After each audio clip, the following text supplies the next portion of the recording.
বাবা তোর জিনিসটা যা মোটা আর বড় যেন আমার কলিজায় ধাক্কা মারে রে। ছাড় এবার, তারপরেও ছেলে আমাকে। হ্যালো বন্ধুরা, আমার নাম দীপা। বয়স আমার এখন ৩৭ বছর। এই বয়সে এসে আমি বুঝতে শিখেছি একাকিত্ব আসলে কতটা যন্ত্রণাদায়ক হতে পারে। আমার স্বামী ছিলেন প্রবাসী। জীবনের বেশিরভাগ সময় বিদেশেই কাটিয়েছেন। ৫০০ বছর অন্তর দেশে আসতেন, ২ মাস ৩ মাস থাকতেন, তারপর আবার চলে যেতেন। সংসার, সন্তান, ঘরবাড়ি সবকিছুই যেন একাই সামলেছি আমি। কিছুদিন হলো তিনি আমাদের ছেড়ে চিরদিনের মতো চলে গেছেন। তখন থেকেই আমি আর আমার ছোট ছেলে প্রলয়, আমরা দুজন একসঙ্গে থাকি এই বাড়িতে। বড় ২ মেয়ে আগেই বিয়ে হয়ে গেছে। তারা এখন স্বামীর সংসারে ব্যস্ত। প্রলয় আমার খুবই স্নেহের ছেলে। বাবার মৃত্যুর পর থেকেই সে সংসারের সব দায়িত্ব কাঁধে তুলে নিয়েছে। ব্যবসা থেকে শুরু করে ঘরের বাজার, এমনকি আমার ব্যক্তিগত প্রয়োজনীয় জিনিসপত্র সবকিছু সেই সামলায়। প্রলয়ের বয়স এখন ২৫ বছর। এই বয়সে পৌঁছে সাধারণত ছেলেরা সংসার করার কথা ভাবে, বিয়ে করে নতুন পরিবার গড়ে তোলে। কিন্তু আমার ছেলের ক্ষেত্রে ব্যাপারটা একেবারেই ভিন্ন। আমি কতবার ওকে বলেছি, বাবা আমি তো আর চিরদিন বাঁচব না, তুই একটা সংসার কর, আমি বেঁচে থাকতে অন্তত তোর বিয়েটা দেখে যাই, নাতিনাতনির মুখটা দেখি। কিন্তু প্রলয় সবসময় হেসে বলে, এখন কেন বিয়ে মা? তুমি তো আছো, আমার যা কিছু দরকার তুমি তো সবই দিচ্ছ, তবে আমি কেন অন্য কাউকে ঘরে আনব? ওর এই কথাগুলো শুনে আমি অস্থির হয়ে যাই। কারণ আমি জানি বিয়ে শুধু ২ জন মানুষের সম্পর্ক নয়, এটা সমাজের শিক্ষিত একটি বন্ধন। একটা ছেলের জীবনকে সঠিক পথে নিয়ে যাওয়ার অন্যতম ভিত্তি হল সংসার। তবুও প্রলয় কোনোভাবেই রাজি হচ্ছে না। মাঝে মাঝে মনে হয় ও যেন বিয়ের কথা শুনলেই বিরক্ত হয়ে পড়ে। আমি ভাবি, কেন এমনটা হচ্ছে? আসলে কি প্রলয়ের মনে কোনো ভিন্ন চিন্তা কাজ করছে? রাত গভীর। আশেপাশের সব ঘর নিস্তব্ধ। শুধু ঘড়ির টিকটিক শব্দ আর দূরে কোনো কুকুরের ডাকে নীরবতা ভাঙছে। অবির ঘুম আসছিল না। খাতায় লিখতে লিখতে বারবার মায়ের ঘরে যাওয়ার ইচ্ছে হচ্ছিল। ভেতরে ভেতরে এক অদ্ভুত টান টের পাচ্ছিল সে। পরদিন সকালে নাস্তার টেবিলে বসে রেনু লক্ষ্য করল অবি যেন চোখে চোখ রাখতে পারছে না। খেতে খেতেই ছেলেটা অকারণ চুপচাপ। আমি হেসে জিজ্ঞেস করলাম, কি হলো অভি, এত চুপচাপ কেন? পরীক্ষার টেনশন? অভি মাথা নাড়ল, কিন্তু উত্তর দিল না। তার চোখে মায়ের প্রতি এক ধরনের অদ্ভুত আকর্ষণ যেন ভেসে উঠছিল। রেনু একটু থমকে গেল। মায়ের অন্তর্জ্ঞান অনেক কিছুই বুঝতে পারে। তবুও সে ভেবেছিল হয়তো পরীক্ষার চাপের কারণেই ছেলের মন এভাবে উল্টে যাচ্ছে। সন্ধ্যায় অভি পড়ার ঘরে বসেছিল। রেনু ওর জন্য দুধ নিয়ে গেল। অভি খাতার উপর মাথা রেখে বসেছিল। আমি বললাম, অভি এভাবে বসে থাকলে চলবে না, চোখ দুটো নষ্ট হয়ে যাবে। অভি মাথা তুলে তাকাতেই রেনুর চোখে পড়ল ছেলেটার দৃষ্টিতে যেন অন্যরকম কিছু আছে। এক মুহূর্তের জন্য রেনুর বুক কেঁপে উঠল। সে দ্রুত দুধের গ্লাসটা রেখে বেরিয়ে এলো। দরজা বন্ধ করতে গিয়ে মনে হল এই দৃষ্টি স্বাভাবিক নয়। রাতের বেলা বিছানায় শুয়ে রেনু অনেকক্ষণ ভাবতে লাগল। ছেলেটা বড় হয়েছে, এখন আর ছোট নেই। হয়তো কৈশোরের টানাপোড়েন ওকে অস্বস্তিকর দিকে টেনে নিয়ে যাচ্ছে। নিজেকে শান্ত করো রেনু। না, হয়তো আমি ভুল ভাবছি।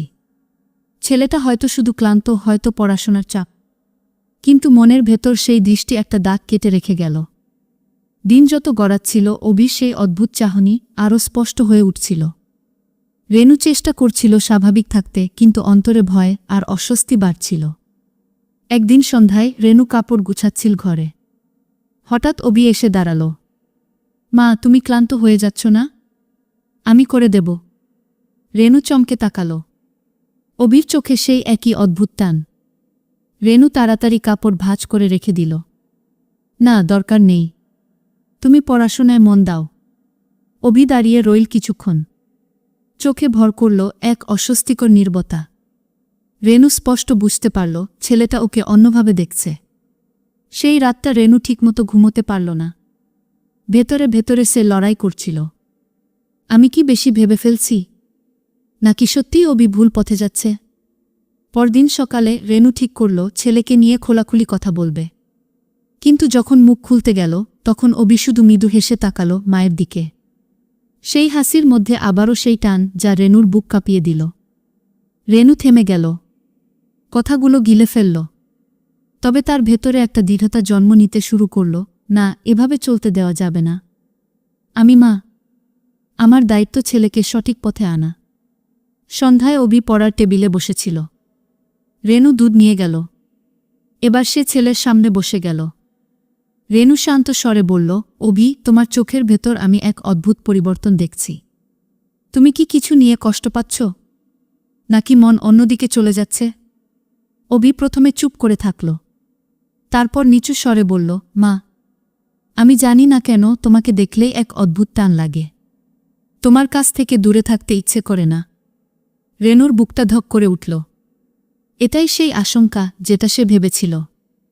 সে নিজের মন শক্ত করল। মৃদু হেসে অভির মাথায় হাত রাখল। অভি, তুমি এখন বড় হচ্ছ। কৈশোরে অনেক ধরনের আবেগ জাগে। এটা স্বাভাবিক। কিন্তু মনে রেখো, আমি তোমার মা। আমার প্রতি যে কোনো ভুল চাহনি তোমাকে ভেতরে ভেতরে ভুল পথে নিয়ে যাবে। অভি লজ্জায় মাথা নিচু করল। সে কিছু বলল না। রেনু বুঝতে পারল, এখনই ব্যবস্থা নিতে হবে। ছেলের ভবিষ্যৎ নষ্ট হতে দেওয়া যাবে না। সেই রাতেই রেনু সিদ্ধান্ত নিল, অভিকে অন্যদিকে মনোযোগী করতে হবে। সংসারের বাইরে নতুন সম্পর্ক, নতুন দায়িত্বের মধ্যে ফেলতে হবে। নিজেকে বোঝাল সে, আমাকে কঠোর হতে হবে। না হলে অভি ভুল পথে চলে যাবে। এখান থেকেই রেনু ছেলের বিয়ের চিন্তা শুরু করবে, যাতে সে জীবনের সঠিক পথে পা রাখতে পারে। রেনু এখন আর দেরি করতে চাইল না। অভির চোখের সেই চাহনি তাকে প্রতিদিন অস্থির করে তুলছিল। মা হিসেবে তার সবচেয়ে বড় দায়িত্ব হল ছেলেকে সঠিক পথে আনা। একদিন সকালে পাড়ার কাকিমার সঙ্গে আলাপ জমল রেনুর। কথার ছলেই রেনু জিজ্ঞেস করল, কাকিমা, তোমাদের আত্মীয় বা পরিচিত কারো ভালো মেয়ে আছে নাকি? অভির তো পড়াশোনা শেষ হতে যাচ্ছে, এখন সংসারের দায়িত্ব নেওয়ার সময়। কাকিমা অবাক হলেও হাসলেন। অবশ্যই আছে বুমা। আমি তো ভাবছিলামই তোমার সঙ্গে কথা বলবো। একটা মেয়ে আছে, খুব ভালো, পড়াশোনা জানা, শান্ত স্বভাব। রেনুর মনটা হালকা হল। মনে মনে ঠিক করল, যত তাড়াতাড়ি সম্ভব অভির বিয়ের ব্যবস্থা করবে।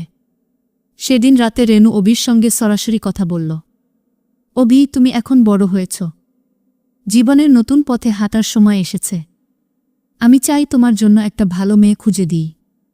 অভি প্রথমে চমকে উঠল। এখনই বিয়ে মা? আমি তো এখনো অনেক কিছু করার আছে। রেনু মমতার সুরে বলল, জীবন শুধু পড়াশোনা বা কাজ নয়, সংসারও সমান গুরুত্বপূর্ণ। তুমি বুঝতে পারছ না, কিন্তু আমি বুঝছি তোমার ভেতরে কেমন পরিবর্তন হচ্ছে। বিয়ে তোমাকে স্থির করবে, সঠিক পথে নিয়ে যাবে। অভি চুপ করে রইল। মায়ের চোখের গভীরতা দেখে আর কিছু বলতে পারল না। রেনু ভেতরে ভেতরে দৃঢ় হল, এবার আর কোনো ভুল হতে দেব না। ছেলের বিয়েই ওকে নতুন করে গড়ে তুলবে। বিয়ের ঘণ্টা বাজল। আনিনা ভরে উঠল আত্মীয় স্বজন, বন্ধুবান্ধব, হাসি আনন্দ আর আলোর ঝলকানিতে। অভি সেজেছে বর্ষাজে। তার চোখে এক ধরনের লাজুক কিন্তু শান্ত হাসি। পাশে বসে আছে নতুন কনে, মিষ্টি স্বভাবের, ভদ্র আর শিক্ষিতা এক মেয়ে, নাম অনন্যা। রেনুর বুক ভরে উঠল শান্তি আর তৃপ্তিতে। আজ সে যেন এক কঠিন দায়িত্ব শেষ করল। মন্ত্রপাঠ আর সিন্দুরদানের সময় রেনুর চোখ ভিজে উঠল। নিজের ভেতরের সব দোলাচল, সব অস্থিরতা যেন আজ মুক্তি পেল। বিয়ের পরে একান্তে রেনু অভির পাশে গিয়ে দাঁড়াল। আজ তুমি নতুন জীবনে পা রাখলে। মা হিসেবে আমি শুধু একটাই চাই, তুমি যেন তোমার সংসারকে ভালোবাসা আর সম্মানের মধ্যে গড়ে তোলো। জীবনের যে কোনো টানাপোড়েন থাকুক না কেন, সঠিক পথে থেকো। অভি মায়ের হাত ধরে বলল, মা, আমি বুঝেছি। কিছুদিন আগে হয়তো আমি ভুল পথে ভেসে যাচ্ছিলাম, কিন্তু তোমার চোখের ভরসা আর দৃঢ়তা আমাকে ফিরিয়ে এনেছে। তুমি চিন্তা করো না, আমি আমার সংসার ঠিকঠাক সামলাব। রেনুর চোখ দিয়ে অশ্রু গড়িয়ে পড়ল। এই অশ্রু দুঃখের নয়, বরং মুক্তির। আত্মীয়রা চারপাশে হাসাহাসি, খাওয়া দাওয়া আর আনন্দে মেতে উঠল। কিন্তু রেনুর মনে হল, আজ তার জীবনের সবচেয়ে বড় সাফল্য এটাই যে সে তার ছেলেকে সঠিক পথে ফেরাতে পেরেছে। কৈশোরে বা যৌবনে অনেক ভুল টানাপোড়েন আসে, কিন্তু একজন মা যদি সঠিক সময়ে দৃঢ় হন, তবে সন্তানকে ভুল পথ থেকে ফিরিয়ে আনা যায়। মা সন্তানের সম্পর্ক সবসময় সম্মান আর বিশ্বাসের উপরেই দাঁড়ানো উচিত।